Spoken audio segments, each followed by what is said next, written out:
केशकाल थाने में पदस्थ एक महिला आरक्षक ने अपने सरकारी आवास में फांसी लगाकर आत्महत्या कर ली है। मृतका की उम्र लगभग 25 वर्ष के आसपास बताई जा रही है और घटना का कारण अज्ञात है। पता चला है कि मूलतः मध्य प्रदेश के रीवा जिले की निवासी उक्त महिला आरक्षक 5 साल पहले बस्तर फाइटर के रूप में भर्ती हुई थी और पिछले 1 साल से केशकाल थाने में सदस्य थी। केशकाल के हाउसिंग बोर्ड स्थित सरकारी आवास में अकेले ही रहती थी। नाइट शिफ्ट में नहीं पहुंची उक्त महिला आरक्षित का दरवाजा जब सुबह भी नहीं खुला तब आसपास के लोगों ने पुलिस को सूचित किया। पुलिस ने जब ताला तोड़कर घर खोला तो देखा कि कपड़े में बंधी उसकी लाश पंखे पर लटक रही थी। घटना की जानकारी तत्काल उसके परिजनों को दी गई और परिजनों के पहुंचने के बाद शव का पंचनामा बनाकर पोस्टमार्टम के बाद उनके परिजनों को सौंप दिया गया, जो कि अंतिम संस्कार के लिए रीवा ले गए। पुलिस मामला दर्ज करके घटना के कारणों का पता लगाने के लिए आवश्यक कार्रवाई कर रही है। छत्तीसगढ़ के पूर्व राज्यपाल शेखर दत्त का दिल्ली के एम्स में उपचार के दौरान निधन हो गया। 1969 बैच के IAS शेखर दत्त 80 साल के थे। रक्षा मंत्रालय में सेक्रेटरी रह चुके शेखर दत्त ने सेवा में अपने करियर की शुरुआत 1966 में की थी तथा 1971 में पाकिस्तान के साथ हुए युद्ध में भी शामिल थे। उन्हें राष्ट्रीय सुरक्षा सलाहकार का डिप्टी पद भी दिया जा चुका है। उन्होंने 23 जनवरी 2010 को छत्तीसगढ़ के राज्यपाल की जिम्मेदारी संभाली थी और 1 जुलाई 2014 तक उन्होंने इसका निर्वहन भी किया। सेना में कप्तान रह चुके शेखर दत्त ने फोर्स की सेवा से लेकर प्रशासनिक और राज्यपाल की जिम्मेदारी के दौरान हमेशा अपनी कार्यप्रणाली राष्ट्रहित को सर्वोपरि रखा। उनकी कार्यप्रणाली और अच्छी सोच के लिए उन्हें हमेशा याद किया जाएगा। जशपुर जिले के बगीचा थाना क्षेत्र के ग्राम उबका तेंदुपारा में शराब के नशे में एक व्यक्ति ने अपनी पत्नी की डंडे से पीट कर हत्या कर दी। मिली जानकारी के अनुसार पूजा उर्फ संपत्ति केरकेट्टा और जॉन केरकेट्टा का प्रेम विवाह लगभग 20 साल पहले हुआ था। उनका एक बेटा भी है। जॉन केरकेट्टा को शराब की लत थी और शराब के नशे में पत्नी से हुए विवाद के दौरान उसने डंडे से पत्नी की अच्छी खासी पिटाई कर दी, जिससे उसकी मौत हो गई। मृतका के बेटे ने तत्काल घटना की जानकारी अपने नाना को दी। तब मृतका के पिता सावन विश्वकर्मा ने थाना बगीचा में रिपोर्ट दर्ज कराई। पुलिस ने धारा 103 BNS के तहत हत्या का मामला दर्ज कर जांच शुरू कर दी है। घटनास्थल पर लाश का पंचनामा बनाकर पोस्टमार्टम कराया और उसी दिन आरोपी जॉन केरकेट्टा को तेंदुपारा के जंगल से गिरफ्तार कर जेल भेज दिया है। कि सुरेंद्र दुबे का निधन,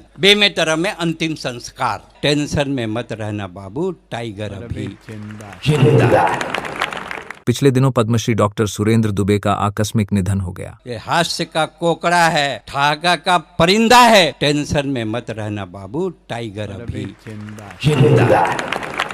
जिस समय उनकी मौत हुई उस समय उनका एंजियोप्लास्टी किया जा रहा था और एक स्टेंट भी लगाया जा चुका था। दिलचस्प बात यह है कि उनकी मौत से ठीक 1 सप्ताह पहले वे अपनी पत्नी के साथ चेकअप के लिए राजधानी के सबसे बड़े अस्पताल में पहुंचे थे, जहां सिटी स्कैन के पहले उन्हें एक और जांच करानी चाहिए, लेकिन सिटी इंजेक्टर मशीन खराब होने की वजह से जांच नहीं हो पाई और उन्हें वापस अपने घर लौटना पड़ा। 1 सप्ताह बाद जब तकलीफ बढ़ गई तब उन्हें अस्पताल ले जाया गया, जहां उनका उपचार के दौरान निधन हो गया। खास बात यह है कि सीटी स्कैन से संबंधित इंजेक्टर मशीन मार्च 2024 से बंद पड़ी हुई है। 2012 में खरीदी गई सिटी स्कैन मशीन के साथ ही इस इंजेक्टर मशीन को भी लगाया गया था। उक्त मशीन बनाने वाली कंपनी ने नए पार्ट्स देने में अपने हाथ खड़े कर दिए थे। खबर है कि नेहरू मेडिकल कॉलेज और डॉक्टर भीमराव अंबेडकर के नाम से संचालित अस्पताल के अकाउंट में करोड़ों रुपए जमा है, लेकिन 15 लाख रुपए की मशीन खरीदने में इन्हें साल भर से ज्यादा का समय लग गया और एक पद्मश्री प्राप्त VIP स्तर के मरीज की जांच समय पर नहीं हो पाई, जो कि बाद में शायद उनकी मौत का कारण भी बन गई। होम लोन का पूरा पैसा चुका देने के बावजूद 30 दिनों के अंदर मॉर्टगेज किए गए कागजात नहीं लौटाने वाले स्टेट बैंक ऑफ इंडिया को जिला उपभोक्ता आयोग ने 2.5 लाख रुपए का जुर्माना ठोका है। मामला जगदलपुर का है, जहां पर सरोज देवी और अखिलेश चौहान ने जगदलपुर की कलेक्ट्रेट शाखा से आवास के लिए ऋण लिया था। पूरा लोन चुका देने के बावजूद बैंक ने तय समय सीमा यानी कि 30 दिनों के अंदर उनके जमीन से जुड़े दस्तावेज वापस नहीं किए। इसके विरोध में दोनों ने जिला उपभोक्ता आयोग पहुंचकर शिकायत दर्ज कराई। आयोग में मामला लंबित रहने के दौरान 50वें दिन बैंक ने कागजात लौटाए। आयोग ने इसे बैंकिंग नियमों और उपभोक्ता अधिकारों का उल्लंघन माना है। जिला उपभोक्ता आयोग की अध्यक्ष सुजाता जायसवाल, सदस्य आलोक कुमार दुबे और सीमा गोलछा की संयुक्त बैठक ने फैसला सुनाते हुए कहा कि बैंक ने बैंकिंग रेगुलेशन एक्ट 1949, RBI